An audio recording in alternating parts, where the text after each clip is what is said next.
This week on Channel 8 News, we look at that recent active shooter drill, the Northwest Film Club, the recent Bowl for Kids' Sake fundraiser, and more. Channel 8 News starts right now.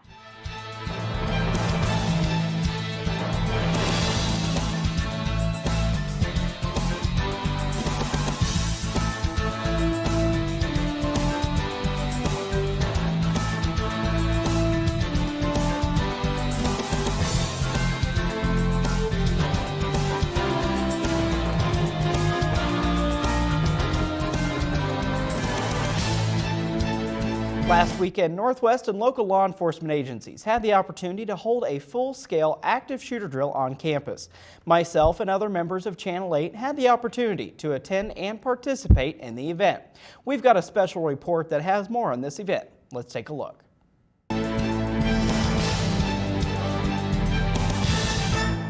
Several students involved with KNWT Channel 8 spent the weekend working on an elaborate production with local law enforcement agencies. Though student media had prepared for days, several people have been preparing for over a year to make this exercise happen. This was the first time UPD had put on such a full-scale production with so many different moving parts.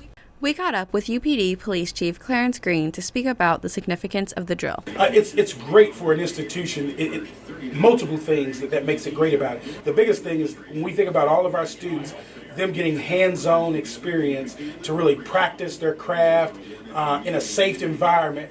With such a large-scale exercise, students from several disciplines were able to get involved. In addition to student media, there was also the Emergency Disaster Management Program and education students involved. Where we had an armed threat enter into Volk Hall, we had officers respond, engage that threat, and then from there those officers process victims out of there, injured out of there, fatalities out of there, as well as potential witnesses. Emergency disaster management students worked with medical and emergency disaster professionals to assist with victims from inside the building. It was a great way for students to get professionally based hands-on experience. Green says one big takeaway from the event was the importance of communication during dangerous situations like the one featured in the simulation. Communication both fronts. What are we communicating internally between the agencies, as well as how are we communicating with the public and parents from a much larger external point. Media students help bridge the communication gap by acting as if it were truly breaking news, pulling out all the stops with the student media truck, drone, and press conferences with local law enforcement. We know officers. that there were classes happening inside right now. We don't know how many students are in the building though still. Green told us a little bit about why it was so important that it was such a large-scale production. To test all of our different capabilities with our local partners as well as our regional partners in law enforcement and emergency services. I think everybody learned a lot of things new, and that's only going to help us as a community, especially when we're getting feedback from students. We got feedback from student media, we got feedback from students in classrooms, professors, other law enforcement agencies. We have no choice but to improve, because we're going to take that feedback in and we're going to use it. UPD Sergeant Anthony Williams told us a little bit about his own personal growth and what he learned from the program as a whole. Experience my abilities, to be able to lead the leading role, and how the scene goes, the processing of the scenes, and the effect and the ability that we have to control the situation. It forces change, in a way, because it made us reevaluate what we were doing, just because something inevitable happened. This drill provided valuable information that will help local law enforcement be better prepared should a similar situation arise. This has been Brianna Daniels reporting for Channel 8 News. To see more coverage, check out my Twitter handle at jwood_TV. This semester, Northwest saw the return of the Northwest Film Club. Bradley Justice had the opportunity to sit down with the president of the film club and find out exactly what they've been up to this semester. Bradley? In spring of 2017, the film club made a triumphant return. I feel good. I'm in front of the camera again, so I'm excited. I really am grateful to have the opportunity to be in front of the camera once again. So now I have to impress. After a short absence, current president Sydney White felt like it needed to be brought back. When I started this club back up, I really did hope that this club would be a giant thing where everyone can get involved. Again, not just people in the mass media major.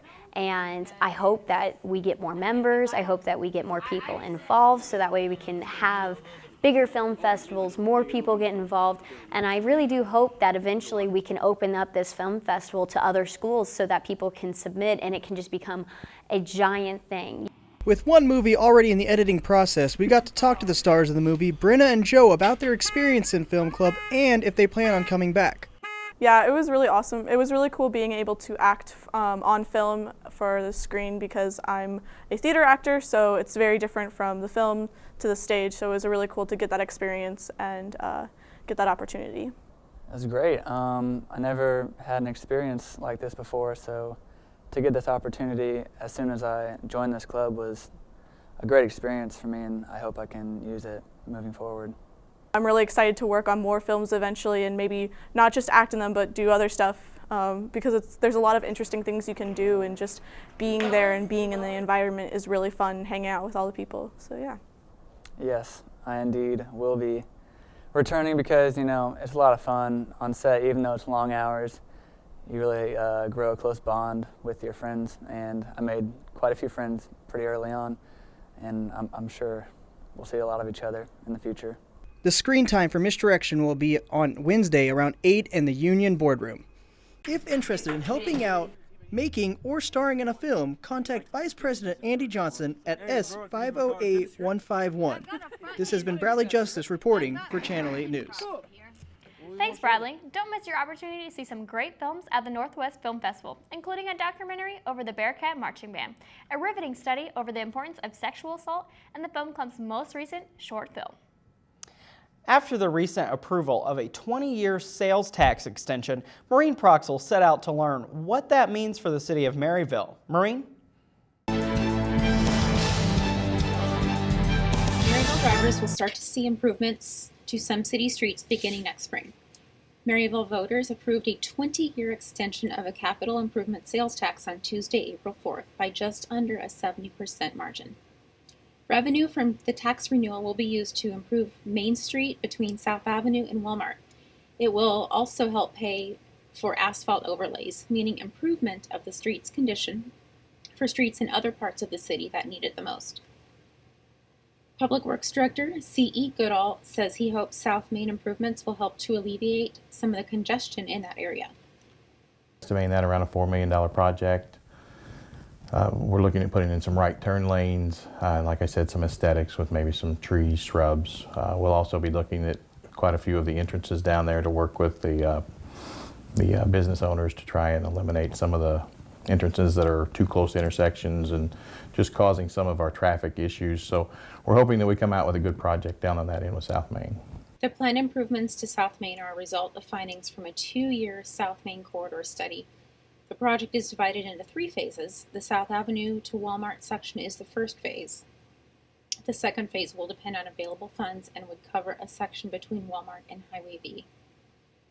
Goodall says that the city is looking at streets that have not had asphalt overlays in the past 5 to 7 years. They expect to put an asphalt overlay on about 85 to 95% of those streets. According to the Maryville City website, the asphalt overlay project will be about a $2 million project and will cover 11 miles of city streets.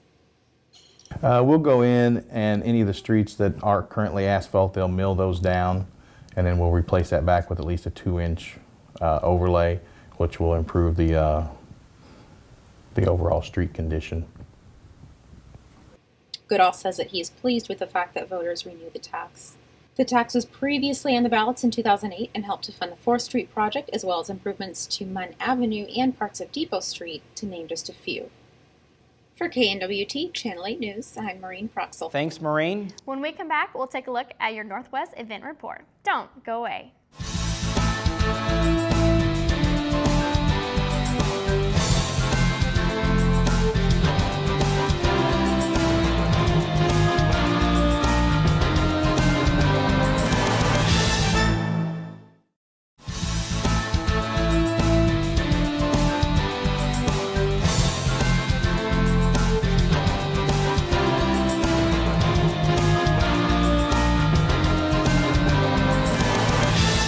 Welcome back to Channel 8 News. I'm Jacob Wood. And I'm Anastasia Tuttle. And this is your Northwest Event Report. Tuesday, April 11th at 11 a.m., Northwest Student Senate will be collaborating with the Community Blood Center to host its annual Spring Blood Drive. The blood drive will be from 11 to 5 in the Tower View Room and the Union. Interested donors may register online by visiting savealifenow.org and clicking Schedule an Appointment and entering the code NWMSU. Those details can be found on the Northwest calendar as well. The blood drive will be going on through Thursday, April 13th. Tuesday, April 11th at 7 p.m. in the Charles Johnson Theater in the Fine Arts Building, students and community members are welcome to see Walk in Their Shoes, Epic Moments in the Civil Rights Movement. The production is a multimedia documentary featuring live music, poetry, and reenactments, and is free to all. On Wednesday, April 12th at 1 p.m. as part of National Student Employment Week, there will be a celebration to honor all student employees, graduate assistants, and supervisors in the Centennial Garden. It will be a come and go celebration, and refreshments will be available. On Wednesday, April 12th at 2:30 p.m., there will be another afternoon of the International Coffee Hour in room 108 of the B.D. Owens Library. Students are encouraged to stay for as long or as little as they would like as they engage with students from all over the world and enjoy coffee and cookies. Wednesday, April 12th at 5:30 in the ballroom in the J.W. Jones Student Union, the Inclusion Committee will be holding coffee and conversation. This event will be continued Thursday, April 13th in the same room at the same time. There will be conversations focusing on human trafficking and transgender rights, On Thursday, April 13th from 8 a.m. to 2 p.m., there will be a community blood drive at the SMM Health St. Francis. Thursday, April 13th at 9 p.m., SAC Late Night will be holding an egg hunt in the ballroom of the Student Union. On Friday, April 14th at 3 p.m. in the Volk Agricultural Center Room 90, there will be a STOA talk featuring Aaron Schmidt over the Nottoway County during the Civil War. On April 14th at 7:30 p.m. in the Maryland Auditorium in the Ron Houston Center for the Performing Arts, there will be a film screening of Inside the B&B, a one-hour documentary produced by our very own Channel 8 General Manager, Adam Magic Man Bocart. The screening is free and open to the public. Saturday, April 15th at 10 a.m. at the Donaldson Westside Park and the Maryville Host Lions and the Maryville Hy-Vee will be holding the 35th annual Easter egg hunt. There will be a photo opportunity with the Easter Bunny at 9:30 before the egg hunts begin. Egg hunts will be broken up by age groups. For more information, visit the Maryville Daily Forum event calendar. That's all for your Northwest Event Report, and when we come back, we'll take a look at some more recent news and events. Don't go away.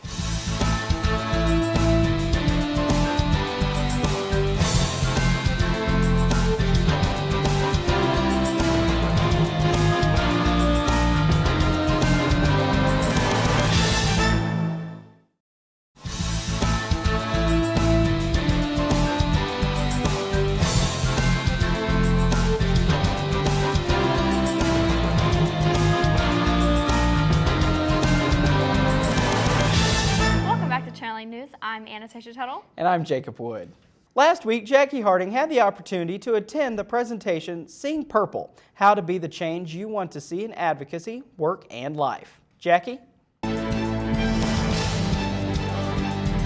Monday, April 3rd, Lisa Greenlow talked about her organization, Seeing Purple. This event was based on creating a supportive learning community for individuals and groups who believe in understanding, appreciating, and leveraging our differences for good.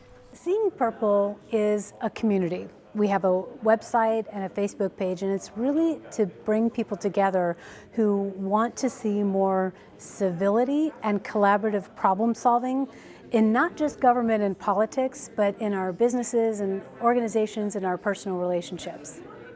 The term Seeing Purple is all about positively seeing others for who they are. Lisa Greenlow believes that in our society, we're focused on looking for the bad in others and not focused on looking for the good. Seeing Purple is all about being able to see other people's perspectives, seeing opportunity for common ground, and also being willing to see the good in other people. Because we've gotten to the point, especially in politics, where we're just looking for the bad and we're judging and we're resisting, and there's a lot of gridlock, especially in Washington, which we talked about tonight.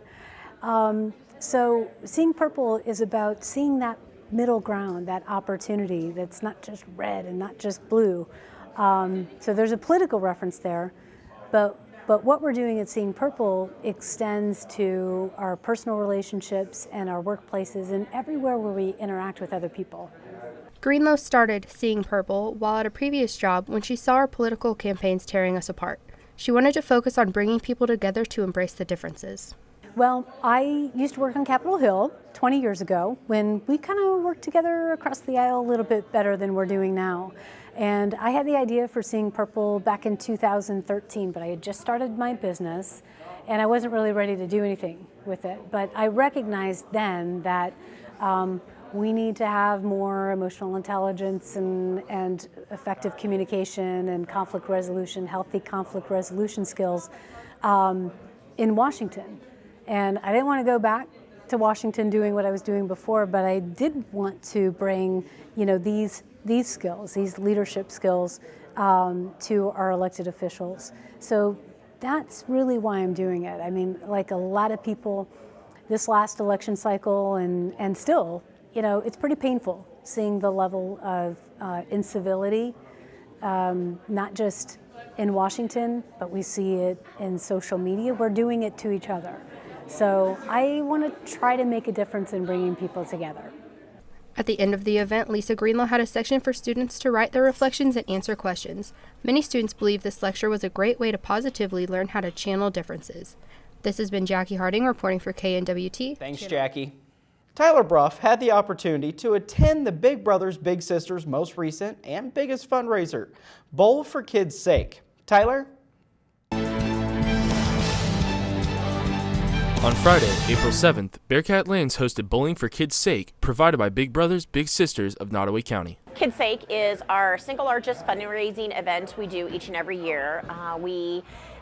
Basically, it's kind of like jump rope for heart when you were a kid. You form a team of 6 people, you go out and ask friends and family for donations, and then the bowling is really just the big party we throw to say thank you for all the hard work that you did raising money for us. This is an annual event for the organization. We do it each year in the spring. We have 3 different sessions that we do. So we try to make it a really fun event for everybody. Everybody who participates gets a free t-shirt, you get pizza, you get drink coupons. We have the silent auction where we have local businesses that donate items. And actually with our silent auction, anybody can come in and bid on the silent auction items. So we have some really awesome silent auction things always with our event. We also do a 50-50 raffle with all the bowlers, and somebody can win a big pile of money as well at the event. The money raised goes towards a good cause. All the money that's made at Bowl for Kids' Sake stays right here in Nottoway County to serve the kids that we have in this community. And it's done on several different ways that we utilize our funding process, but we are a satellite of the Kansas City chapter of Big Brothers Big Sisters, but all of our fundraising is done here locally. We don't receive any financial support from them, so it takes this community to support this program in Nottoway County. The event raises more than $30,000 each year. This has been Tyler Bruff reporting for Channel 8 News. Thanks, Tyler. When we come back, we'll look at some national headlines. Don't go away.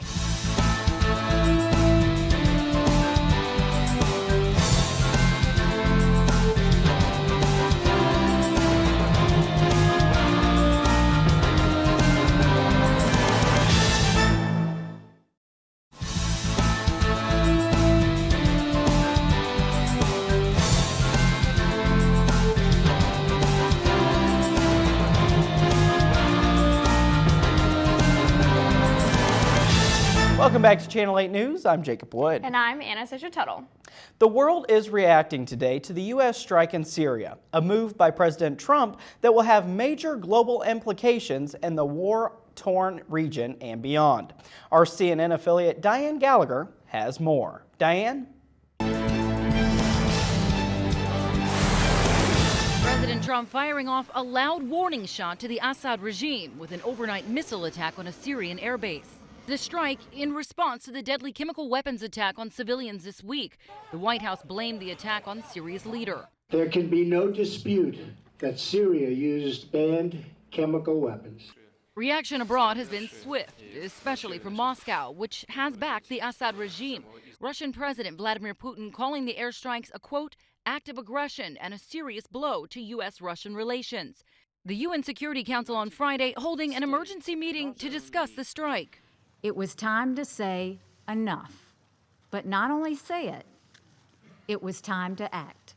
On Capitol Hill, the reaction is largely supportive. It was the right move. I salute the professionalism and skill of our armed forces.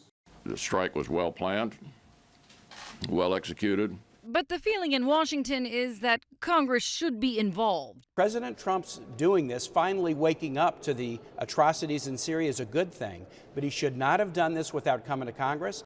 And then there are those questioning whether the U.S. even had enough evidence to act. With President Trump's reckless military strikes, it flew directly in the face of the action that the UN was working on at that time to launch an independent investigation, to find out exactly what the facts are. That was Diane Gallagher reporting. New York is one step away from becoming the first state to offer tuition-free college to middle-class residents. State officials reached a budget deal on Friday that includes money for the plan. Lawmakers are expected to formally approve it on Monday. The plan would cover college tuition for students whose families fall below certain income levels. The cap would start at $100,000 a year, but it would gradually go up. Governor Andrew Cuomo put the price tag at $163 million in the first year, but some lawmakers say that that's lowballing it. NASA captured some amazing pictures of Jupiter on Monday, as Jupiter made its nearest approach to Earth in a year, about 415 million miles away. NASA's Hubble telescope caught the solar system's largest planet in all of its up-close glory. You can see its colorful atmosphere, the giant red spot, and Red Spot Jr. on the lower right side. The images are part of the Outer Planets Atmospheres Legacy program, or also known as OPAL. The program provides yearly global views of the outer planets to scientists so they can look for changes. Well, that's all the time we have for this week. For more information on stories that matter to you, like us on Facebook at /Watch Channel 8 News or follow us on Twitter at KNWT 8 News. Cat Chat is up next, and from all of us here at Channel 8 News, I'm Jacob Wood. And I'm Anastasia Tuttle. Have a good night.